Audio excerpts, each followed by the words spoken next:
Coming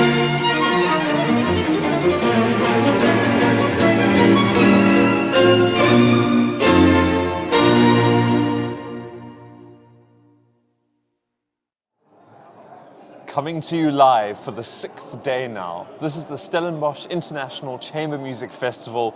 Welcome to our live stream from the Stellenbosch Conservatorium, and thank you for joining us. After last night's faculty concert program, which spanned 3 centuries, the 2 works in tonight's penultimate faculty concert were each written within 50 years of one another.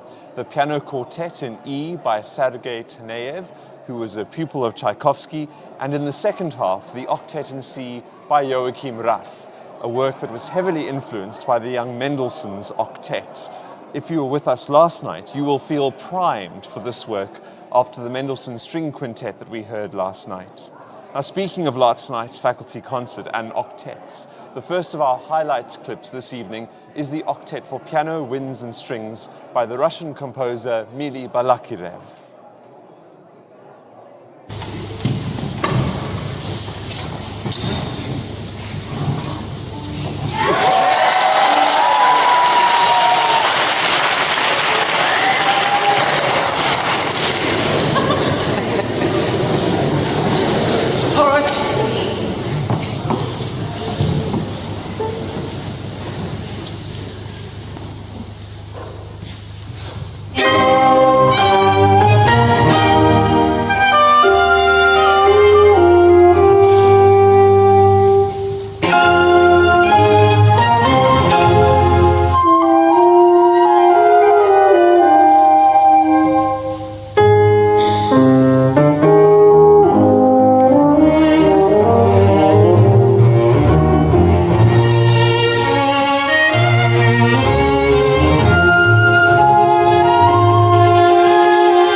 presenting the Russian nationalist school of composers known as the Mighty Handful. That was the Octet for piano, winds and strings by Balakirev. In fact, you won't be hearing any winds tonight. It's purely piano and strings on the stage in tonight's 6th faculty concert here at the SICMF. But brass was on the musical menu earlier today, a masterclass with faculty trombonist Mark Hampson, and he was in conversation with Jeffrey Pilkington, faculty horn player, at 7 p.m. So they should just be emerging from the Janusz Hall. Brent, anything to report down there? Thank you so much, John. I'm standing down in the foyer and I have a look at the Janusz, and it seems like the conversation is still going, so I assume it's a very, very interesting conversation. We might have to get them out of the Janusz Hall pretty soon and get them to head up for the concert in the Endler Hall. In the meanwhile, I'm going to head over to one of our participants here. There's a group standing here, and I'm going to interrupt him, and he's just taken a bite of a sweet. But I'm speaking here to Peter, and he's been at the festival before. I spoke to him a little bit earlier, and he said it's his 5th time at the festival. And yesterday he received a master class. Is it the first time you received a master class, I think? No, this is my 2nd time. I received a master class before in 2019 with Andrey Baranov from Ukraine. Amazing. And yesterday you received a masterclass from Andrey Baranov. I attended some of that. It was an amazing masterclass. Can you share some of your experience on that? It was just absolutely amazing to play for him, and an absolute honor as well to play for such a prominent and amazing violinist. He gave some valuable information regarding the piece I played, and he was such a nice guy as well. And honestly, we don't always expect that from them. So it was a very nice experience. Yes. Yeah, because sometimes this is my impression as well, is that we watch the evening concerts and we see them performing these amazing works, they're amazing performers, but to see them in a different space and see them as teachers is sometimes we're blown away by that. Yes, no, it's honestly so humanizing to see them like being able to teach people such as myself, and you learn so much just not from their playing but from how they are as people. I attended his conversation last night where he explained he won like 2 or 3 major competitions, but he competed in like 33 or something, and it just shows you how they're like all of us. Like it's not they're not doing their best all the time. So it was just amazing to work with him. Absolutely, that's really wonderful to hear. Thinking back on the concerts that we've seen and the concerts that we've heard in the Endler Hall, is there something that stands out to you so far? Honestly, the Schubert string quintet they played the other night absolutely blew me away. It's the most beautiful music, and to hear them play at that level, it's very rare to hear that in South Africa, and it's been an absolute honor. That's so wonderful to hear. I think we're excited for tonight's program as well. I'm going to let you head up for the concert. And I want to head over, John, to another group of participants that we have here. And I spoke to them a little while ago. And this is the first time that they're attending the festival. So let's head over here quickly. I want to interrupt you guys very quickly. It's the first time you're at the festival. Do you have some first impressions of what these first couple of days have been like? Can I head to you, Georgia? I've learned a lot. It's been incredibly educational. It's really taught me what music is about as a career. That's amazing, and it's your first time at the festival. How have you managed everything? It's a tough schedule, right? No, it is full-time. Full-time? Absolutely full-time, because we've spoken every night. We speak that we have the orchestra rehearsals in the morning and we have the chamber groups in the afternoon. Have you been enjoying everything? Has it been too overwhelming? It was overwhelming, but it was nice. So it's an experience, because it's always going to be, you're also going to be under a lot of pressure in music anyway. So that's amazing. And can we expect you back at the festival?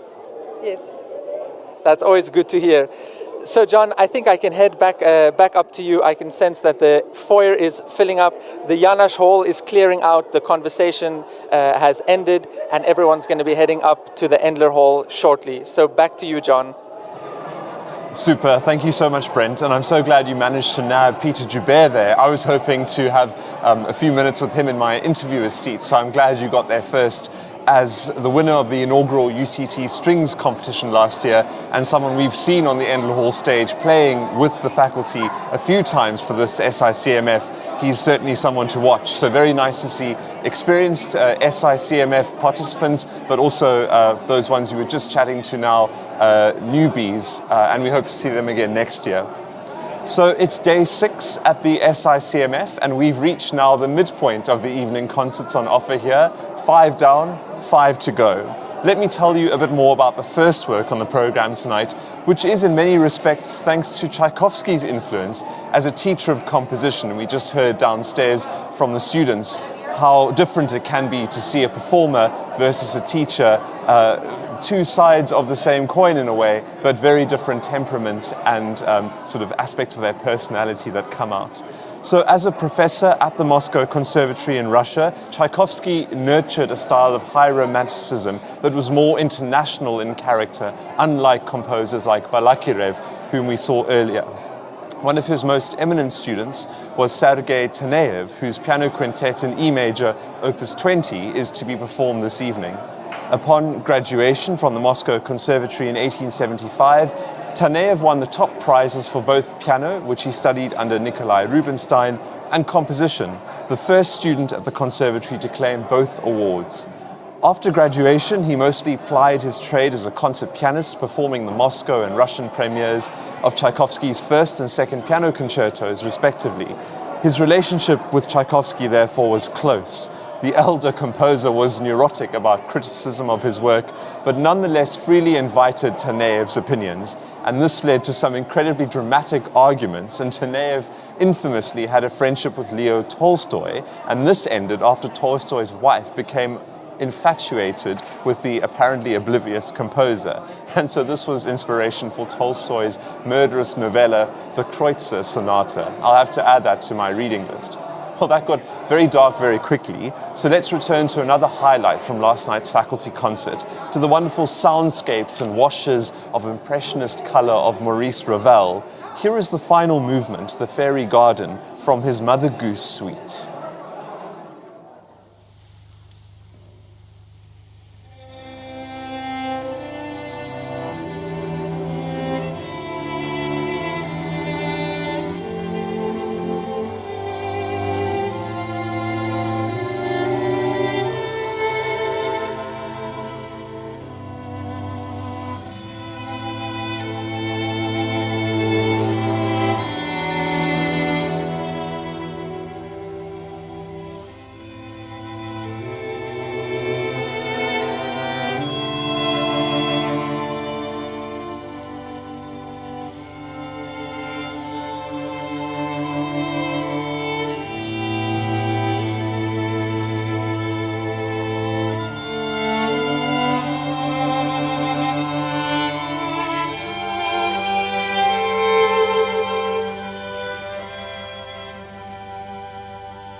Welcome back to the Endler Hall. Here we are on the 6th night of the SICMF, the 6th faculty concert.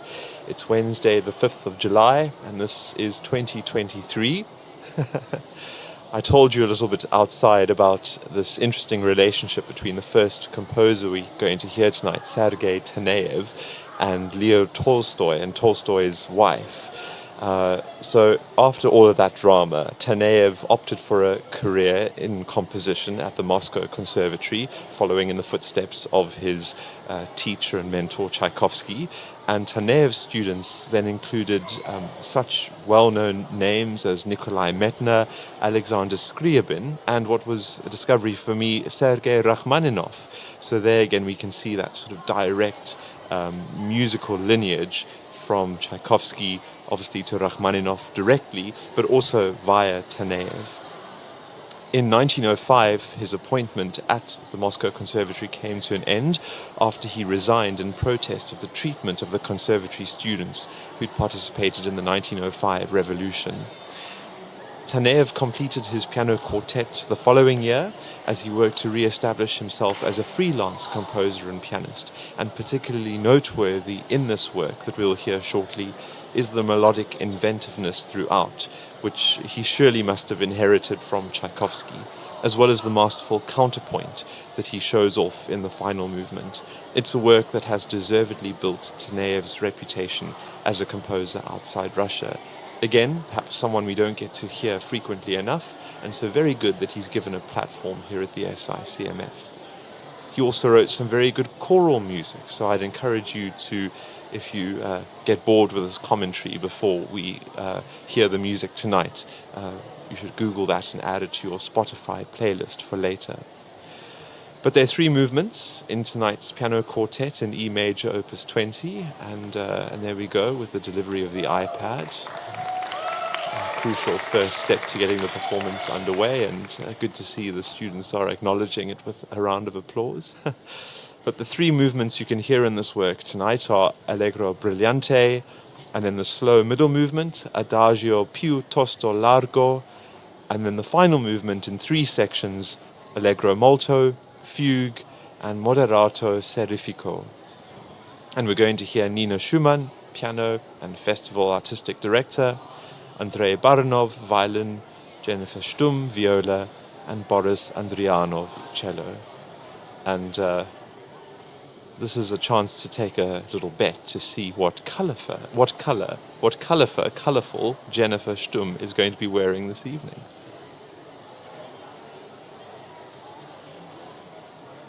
And then a reminder that in the second half of this evening's faculty concert, we're going to be listening to Joachim Raff, who was, if you like, a musical descendant of Mendelssohn, his Octet in C major. And that's in 4 movements, and we'll have a slightly larger ensemble, as the name implies, doubling up the number of instruments we'll be having on stage shortly.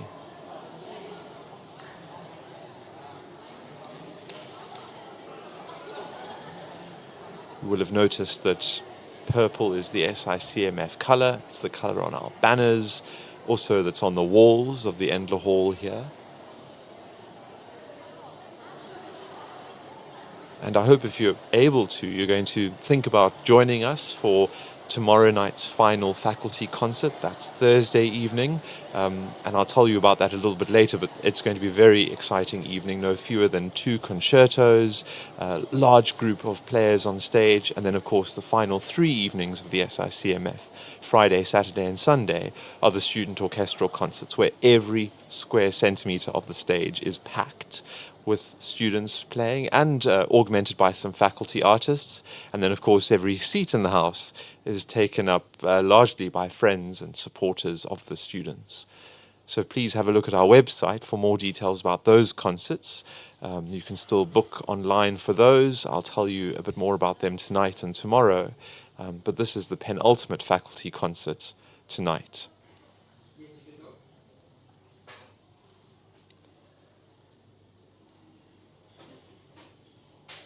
And so everyone's just settling down here in the Endler Hall. You can probably see that the lights have dimmed, and so we wait any moment for the musicians to join us. we now need that sneaky GoPro in the musicians' green room to know what they're up to, whether they're saying a prayer or quick round of shots, or I don't know what they do before performances. Although, of course, Anastasia mentioned in my interview yesterday, the faculty pianist, that she would under no circumstances have anything to drink before a performance, or at least not a technically demanding one. Perhaps if the musical matter were different, she could be tempted. But there's Nina Schumann leading the way, together with faculty artists Andrey Baranov, violin, Jennifer Stumm, viola, and Boris Andrianov, cello, as well as the page turner, taking a bow. And here's the piano quartet in E major, opus 20, by Sergei TANEYEV, opening up tonight's 6th faculty concert at the SICMF 2023.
Written at the turn of the last century, that was music by Sergei Taneyev, a pupil of Tchaikovsky's, his piano quartet in E major, opus 20, and much appreciation expressed by the audience in the Embler Hall here tonight. For faculty musicians in that work, Nina Schumann piano, Andrey Baranov violin, Jennifer Stumm viola, and Boris Andrianov cello. Probably bad luck to announce their names while they're off stage, but they're back now, and there you see them. And I hope you particularly enjoyed the melodic inventiveness in the first movement, the counterpoint in the final movement, although I think I enjoyed the lyricism of the second movement best. But there you see from left to right, Nina, Jennifer, Andrey, and Boris, our faculty artists, playing that piano quartet in E major, opus 20, by Sergei Taneyev. And we step back a little bit in musical time, but not by very much, just 30 years, for this Octet by Joachim RAFF that was very much inspired by Mendelssohn's Octet. That's in the second half tonight, but first, I'm going to be speaking to a very special clarinetist, so don't go far away.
Welcome back to the interval interview, and as I mentioned, have a very special clarinetist lined up, our faculty clarinetist, Yang Guao Chai, who's currently principal clarinet of the Baltimore Symphony Orchestra and associate professor of clarinet at Boston Conservatory at Berkeley.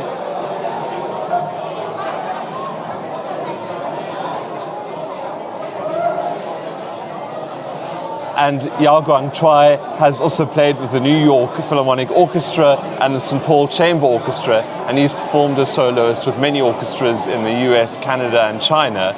And as a native of China, Yao began his musical career at the age of 3 as a violinist, switching to the clarinet 7 years later.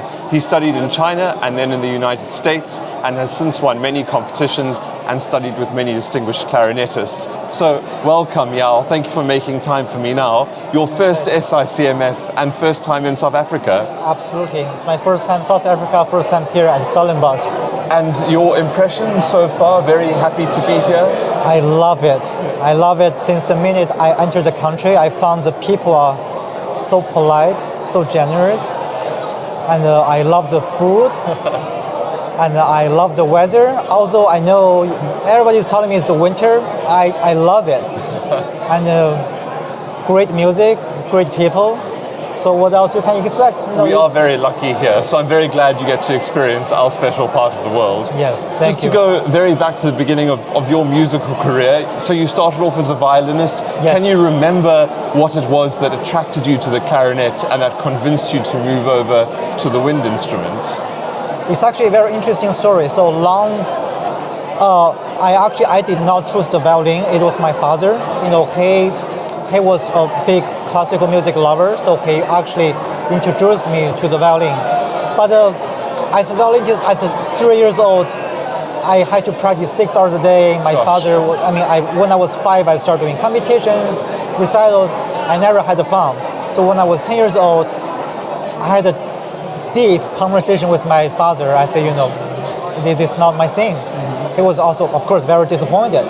But a couple months later, he came home with this black box. He said, this is called a clarinet.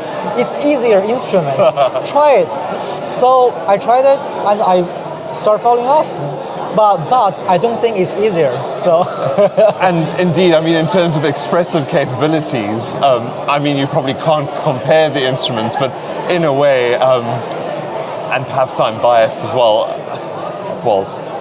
what you can do with the clarinet, the Absolutely. range of expression Absolutely. and I guess, and what you can do with your breath as well, and the control over melodic lines and that kind of thing. Do you think there were lessons you learned from the violin that you were then able to take over to the clarinet? Yes. Do you think it was a good sort of starting point in hindsight, even though it was maybe a bit of a struggle at the time? I agree with you. Yes, I absolutely learned a lot from violin about the longer phrasing, and how to express it. That's something I would never forget. I'm really grateful for my 7 years of the violins. Yes, right. Yeah. And then let's talk a little bit about this Weber clarinet quintet that we heard the other night, which I think was such a surprise. It's not a work I had really was familiar with, and so to hear it and with your virtuosity, and everyone just seemed to respond so well. Do you remember there was applause between all of the movements? That was a very special evening for me because I loved the audience here. They were so polite, but yet they were so connected. I feel the connection between each single one of them, and we were all just had such a great time. And the Weber Clarinet Quintet in my opinion, is one of his best work. It's not played as often as the concertos or other other chamber music work. Yes, Mozart, Brahms. I think it's because the string part is not as complicated as the Brahms or Mozart. Right. Yeah. And yet so beautiful. So it is a work you do play fairly frequently, though. Yes. Right. Yes. Yeah. Just not as often as Brahms or Mozart. Right. Yeah. How do you balance while you're here performing on the stage, but then also as a teacher, you work quite closely with the students. You have a masterclass coming up on Saturday, I think it is. You also lead some of the working with some of the student ensembles. How do you sort of balance that? Do you feel like you have two very different hats as performer or as a teacher, or are they all just the same Yao? I think they're all the same because I learn with the students. Like today, I worked with the saxophone quartet, a piece that I've never heard of. So we start to learn. I mean, obviously they know the piece much better than I do. So I was studying the score while listening, and then we discovered, and then we discussed how to phrase this. Let's try with different style.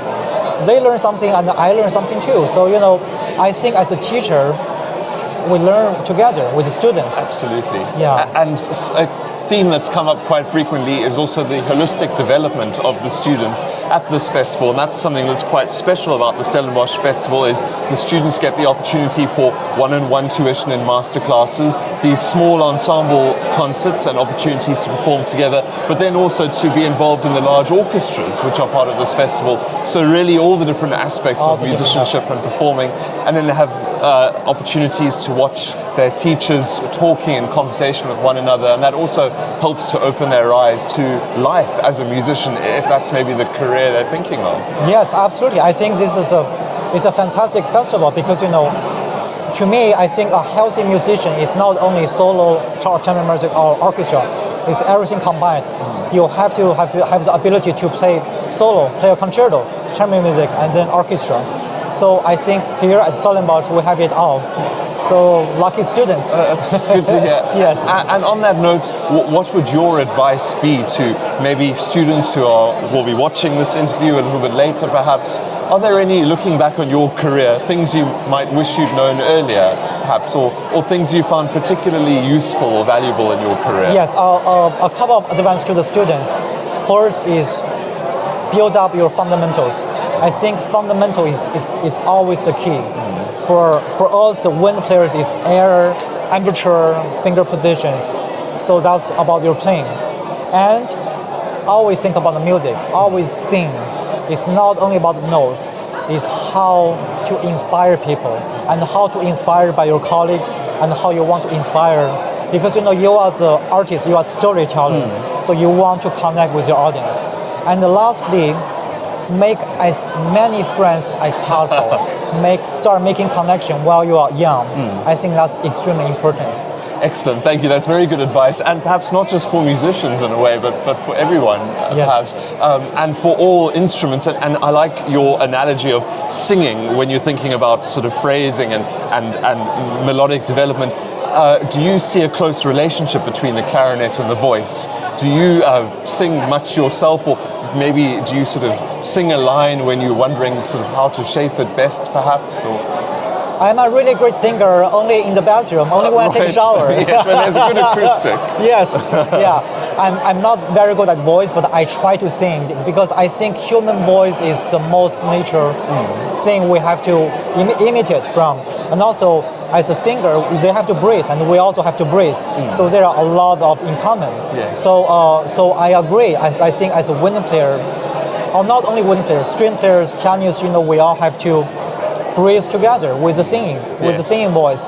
And also, you have to sing, you have to think about melody, you have to just keep it's not only the notes. Yes, absolutely. Yeah. And as you were saying a bit earlier, that's part of the storytelling and inviting the audience along on this musical odyssey, this journey when you're on the stage as the performer. That you sort of, there's that fairy tale, the Pied Piper of Hamelin almost, where he sort of enchants all the rats and leads them along. You sort of almost have to do the same as a performer on the stage, and lead the audience on this journey. Exactly. So that's why people are coming here to hear the concert or watching it on the live stream, because they want to be inspired. They want to relax, to enjoy the story. They don't want to listen to us to play the notes. Although that can be very impressive as well, but not in the absence of musicality, of course. It's all a marriage between having the the foundations, as you said, but then also the lyricism, the expressiveness that comes with that. So I think AI would never replace us. The musicians, artists, I think we are safe for the future. I like to think so as well. That's a lot of people, of course, are worried with the rapid developments in technology and AI, which jobs are going to be replaced. But I like to think that those very human and creative endeavors, like musicianship, will not easily be replaced. No, because it's coming from here, it's a soul. Yes. Have you played any AI-generated music yet? Not yet. I'm a little bit afraid of it, I have to say, but not really. Deep down in my heart, I'm not really. Maybe something to suggest as an experiment for next year's Stellenbosch Chamber Festival. Yeah, that's a good idea. I'll suggest it to Nina. Yes. Professionally, do you have a busy year coming up? Lots of gigs elsewhere. Where do you go to after South Africa? I'm going back home to Baltimore to play 2 more weeks, 2 more concerts with the Baltimore Symphony, and then I'm actually going to a festival called the Interlochen Music Festival. All right. Yeah, that's one of the best for high school for the young artist festival for another 3 weeks. So I'll be coaching and teaching, and then Do you have a preference? Which sort of age range of students you most enjoy working with? Younger, older, high school, university level? In the summer, I teach at Interlochen, which is for high school. But at the Boston Conservatory, my students are from undergraduate all the way to graduate certificate. So the age is very, very, yeah. And of course, music is not something that's limited by age. No. And in fact, the older you get, maybe the more appreciation and even the more interesting it can get to work with the students. Absolutely. A few quick fire questions to end off before we have to go back into the hall. And you have to give a quick answer, but then I want a reason as well. Mozart or Mendelssohn? Mozart. And why? I think Mozart is such a genius, and there's no bad music of Mozart. Right, and of course wonderful music for the clarinet as well. So a bit of so bias. It's a little bit of bias, you got me. Brahms or Beethoven? That's a tricky one. Can you choose both? So, fair enough. I mean, I agree with you. I wouldn't want to have to make that choice. And then concerto or quartet? I can't decide. Also a difficult one. Very difficult. Very difficult. Well, something to think about as we're enjoying a glass of wine a little bit later. That's true. But Yao, thank you very much for making time to join me now and to share your wisdom and experience with us, and also on the stage, and for being part of this festival. And we hope the first of many visits to South Africa and to Stellenbosch. Thank you so much for having me. It's my pleasure. Great pleasure. Thank you. We're now going to head over to Brent. No emergencies in the foyer that you're taking care of, I hope.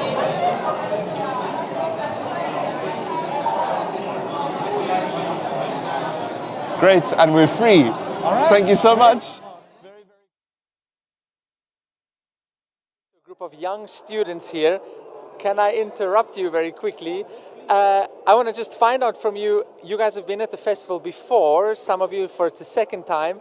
What has it been like coming back? Who should I ask? I mean, it's a wonderful experience because we get new tricks when we come back. Unlike last year was a total different thing. This year, it's quite hectic, but we're catching up. Our coachings are quite different. We're getting different opinions and different views on how to do our work, and which is exciting, a new way of learning, and I'm loving it, Absolutely, and I think if I'm right, you're part of a group, or were last year as part of a group from the ARCO project in Soweto, and there's a group of them back here this year. What does the festival mean for ARCO, and what does this journey coming to the festival mean for students of ARCO? For students for Encore, we are raised in a situation whereby we're learning classical music in a different way and African music. Then here at the festival, we are introduced to different types of composers and genres of music. So we're exploring that type. And we are young musicians from Soweto. So we are exposed to more advanced music when we come this side. So we are building our learning experience here in a different way. Absolutely, and I see you're standing here with a warm water bottle. We are in the winter. What has the experience been like for you coming back for a second time here at the festival? The experience has been amazing. Like she was saying, the coachings are really good, and also having to work with different coaches, it's amazing. And also I'm enjoying more of the faculty concerts and the students' concerts, because today we had one group that was playing African music. I was so moved by that, and it's so nice when they mix classical music and African music together to show that we're one. So it's amazing. Absolutely, I think you agree with this, and I hope that we can look forward to some music in the foyer as well tomorrow from ARCO. So we definitely have to put that in the pipeline. John, I don't know if I have time to have one more chat with someone behind me. Yes, I think I'm definitely going to move back here. Another important person, I'm going to link up here with Jaco van Staden. Jaco and Leandri Ackerman. They're both representatives of the FRK Youth Symphony Orchestra. Jaco is the conductor, and Leandri, if I'm not mistaken, is the project manager, the orchestra manager of the FRK Youth Symphony Orchestra. Jaco, quick question about this orchestra, and you're an invited group this year. You've brought a group of, I think, 18 or 20 learners to Stellenbosch this year. You had your concert last week, Friday. What has this experience been like for them? Brent, yeah, it's been a wonderful experience. I think what's really good about this is that about 80% of the kids are here for the first time. So it's really a wonderful experience in terms of this whole week. And it's all new territory for most of them, and they're still quite young. So I think with that in mind is that this week has really been mind-blowing for them. And I think after that first performance on Friday evening, the first faculty concert, our concert was the next day, the Saturday, and it seemed that really ignited them, that really changed their mindset about the festival. Because they were obviously a little bit afraid, and I think that really boosted them a lot. It gave them lots of confidence, and as a result, Saturday's performance was quite good, I felt. Yeah, absolutely. That's very interesting what you say, because we've heard from many people that the opening concert was really a kickstart to what has so far been an amazing festival. Leandre, I want to move over to you. To bring a group of 18 or 20 learners to Stellenbosch, it's quite an organizational feat. What has your experience been from the organizational side of things? I think you guys have helped us a lot, but yeah, I really enjoyed the kids, and they enjoy it also a lot. They're just now very tired, but there is a good experience for all the children and everything. And from the organizational side, I've really learned quite a lot in this past year, actually. Amazing. I'm super happy to hear that. John, the foyer is emptying out. I can see people heading back into the Endler Hall, and I think we should head back to you for the start of the second half of this concert. Thank you so much, Brent. You know they have that series online, Humans of New York, where they go around profiling people, well, not profiling, but asking people their stories and their backgrounds. We should have a Humans of the SICMF feature next time with all these little mini interviews and cameos that you bring us. So thank you so much in between your very busy work as logistics manager here at the SICMF. So now to a little bit of information about the second half tonight, to the music of German-Swiss composer Joachim RAFF, who lived from 1822 to 1882. His music's not frequently performed on South African stages and has only recently begun to appear on international programs, but he is a member of that unfortunate set of composers who were well known during their lifetimes, but who have since been somewhat forgotten. And of course, it's part of the SICMF's mission to fly their flags. Indeed, RAFF was a composer who shared billing with famous figures such as Liszt, Brahms and Wagner. He was at the forefront of the aesthetic rivalry between the new German school, spearheaded by Liszt and Wagner, and the more structurally orientated formalist romantics such as Brahms. And his early works were published on recommendation of no less an authority than Mendelssohn. After walking from Basel to Zurich to hear Liszt play, he became acquainted with the famous pianist-composer, and a few years later, RAFF found himself employed as the pianist-composer's assistant and secretary, and that arrangement lasted 6 years until RAFF had some measure of financial stability. This evening's performance will feature his Octet, Opus 176, which was a late work written in 1872, the same year that he wrote a serious programmatic symphony on the topic of Leonora. Given his familiarity with Mendelssohn, it should come as no surprise that the elder composer's own youthful octet made itself felt on the level of architectural planning. And speaking of Mendelssohn, here is the beginning of the second movement of last night's String Quartet No. 1 by Mendelssohn, which sounds so very much like, well, Mendelssohn. Just a couple of seconds to whet your appetite.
And so that was a very speedy transition back into the Endler Hall for the Octet in C major by Joachim RAFF, which comprises 4 movements. You can see 8 seats have been set up. The door has just opened, so any moment now the faculty members will enter for this work, which, as I mentioned, and hopefully the highlights package that we shared with you, those few seconds of Mendelssohn from last night, have set the kind of scene for the next work.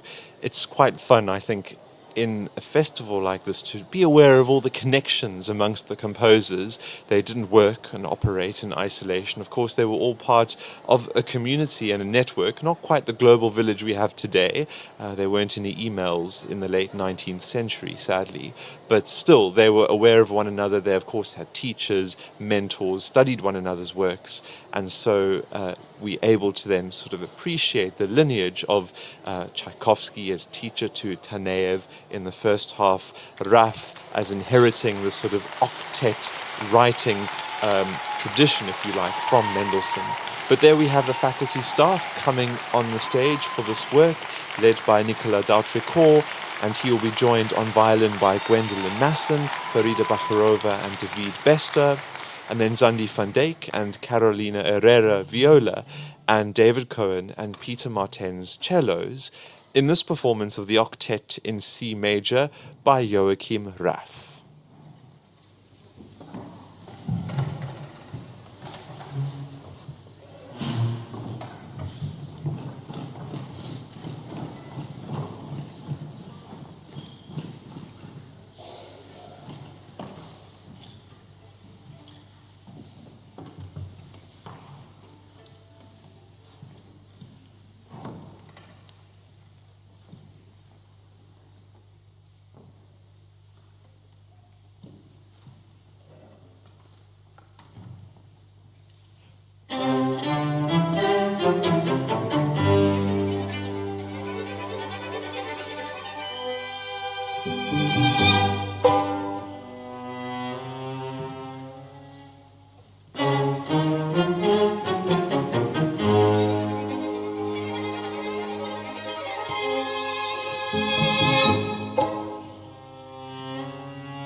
incredible gallop to the finish line there. The string octet in C major, opus 176 by Joachim RAFF.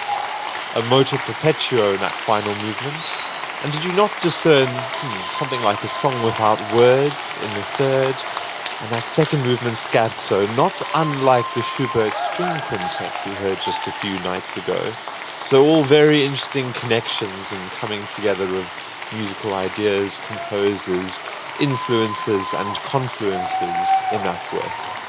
One of only few string octets in the work, in the repertoire, and Joachim RAFF, a composer who's been all but forgotten today, so very glad we got to hear that work here tonight.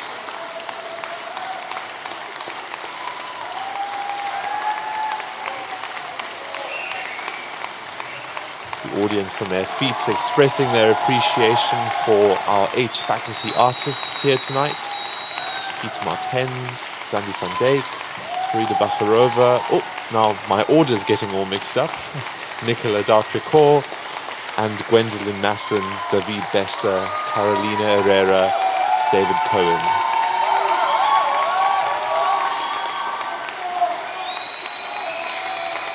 And someone is missing. Gosh. It's Carmen Reynolds, I should say. What does she have? Special scores. Yes, must be an encore. A sight reading test, perhaps.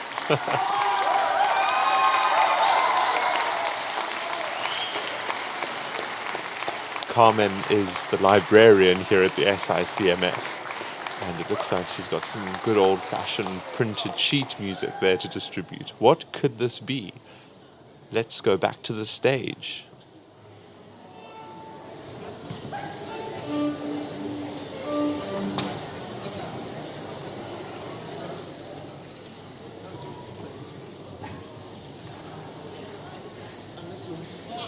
So, ladies and gentlemen, thank you very much.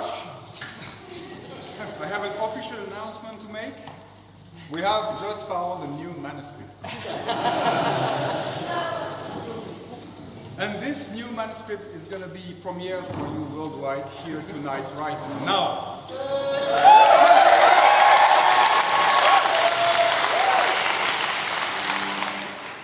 Usually, I am the one who has this kind of crazy ideas, and everybody around says, "Ah, no, come on, you're crazy." For once, this time, it was not me. But I did not.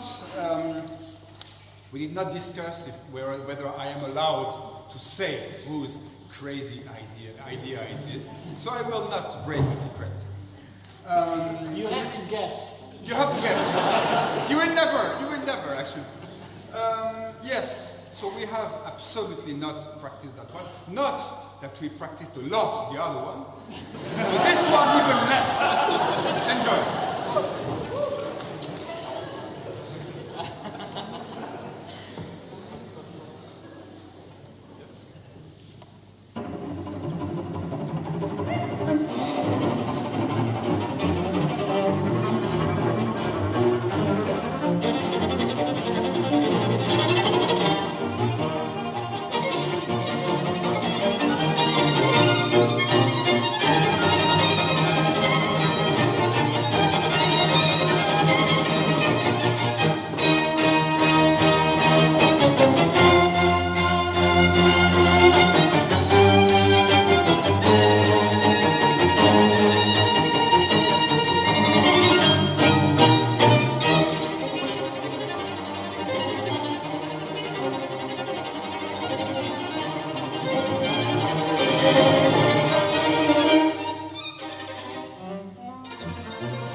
Well, we've been rewarded tonight.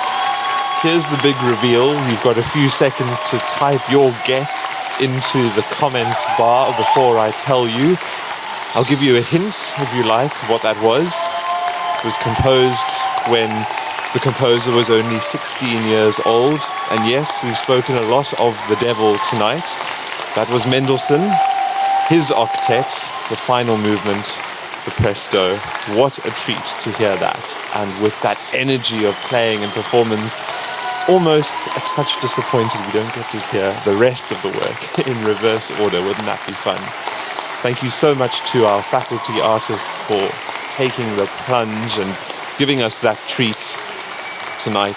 Brent Reynolds was just in here saying how the scores have literally come straight off the photocopier, out of the printer. They were still warm when the pages were handed to the players. Peter Martens, Nicolas Dautricourt, the crazy one, Xandi van Dijk, who was the mastermind behind this plot? Gwendolyn Masin, Karolina Errera, David Cohen, and David Bester. Our magnificent octet, and Farida Bacharova, not a septet, an octet. How lucky we are to have had that taste of the Mendelssohn tonight. Seems all my Mozart versus Mendelssohn questions have paid off. Someone was listening.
At this 6th faculty concert here at the SICMF, we've had two pieces of music composed 34 years apart and yet inhabiting two very different sound worlds.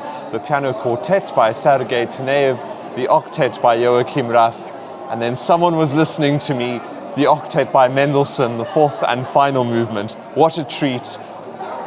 Can't stop my toes tapping. Join us again tomorrow for the 6th and final faculty concert, the 7th and final, I should say, a program that I'm very much looking forward to, and with enlarged forces on the stage and no fewer than two small concertos, music by Bottesini, Tchaikovsky, Andrei Jolivet, John Mackey, and an exciting work jointly written by Dizu Plaikis and Martens van Dijk. If you're around during the day, don't miss the piano masterclass with Anastasia Markina at 3 p.m. and who will also be in conversation with Nina Schumann at 7. Two student ensemble concerts at 1 p.m. and at 3 p.m. See you tomorrow for another day of chamber music magic at the SICMF. On behalf of the team here at the Endler, this is John Woodland, wishing you good night.